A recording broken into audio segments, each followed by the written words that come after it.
अस्सलाम वालेकुम। एक न्यू व्लॉग के साथ।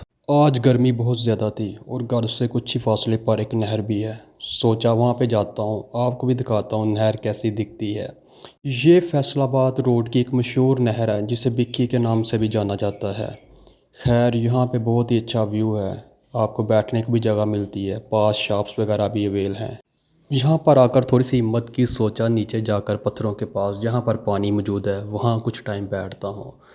पानी बहुत ही ठंडा साफ़ था और एक नेचुरल सी वाइब आ रही थी। खैर कुछ टाइम यहाँ पर बैठा अपने कज़न के साथ बातें करता हुआ। यहाँ पर टाइम स्पेंड करके बहुत ही अच्छा लगा। वो सारी गर्मी की फीलिंग्स जो थी ना वो दूर हो गई थी। अली भाई पहले डर रहे थे, वो मुझे भी कह रहे थे कि भाई आ जाओ, लेकिन पता नहीं फिर उसको अचानक स्ट्रीक की याद आ गई। अब वही बेताब था कि मैं भी पत्थरों में जाकर स्ट्रीक बनाऊँ। वाकई ये एक सुकून दह जगह थी, मुझे तो बहुत अच्छा लगा। आज ना गर्मी बहुत ज़्यादा थी, तो जब गर्मी ज़्यादा होती है ये पास एक हमारे नहर है, यहाँ पर आके बैठ जाता हूँ, थोड़ा सा टाइम स्पेंड करता हूँ पानी में। यहाँ पे बहुत ही मज़ा आता है, बहुत ही अच्छा फील होता है। अली भाई इधर देखो यार, आपको डर नहीं लगता? आप यहाँ पे खड़े हैं।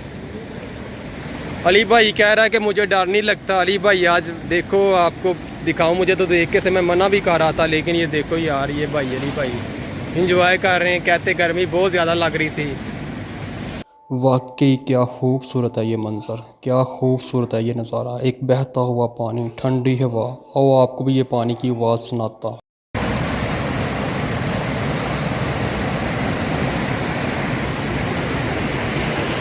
अब मैं आपको दूसरी तरफ नहर के पुल के ऊपर लेकर जाता हूँ, जहाँ से आप पुल के ऊपर से नहर का मंज़र देखेंगे।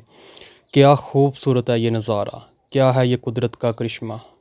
पुल के ऊपर से तो माशाल्लाह नहर बहुत ही खूबसूरत लग रही थी। ये जी गांव की नहर है, ये जी नेचुरल वाइब। और यहाँ पे मैं व्लॉग करता हूँ एंड मिलते हैं नेक्स्ट व्लॉग में।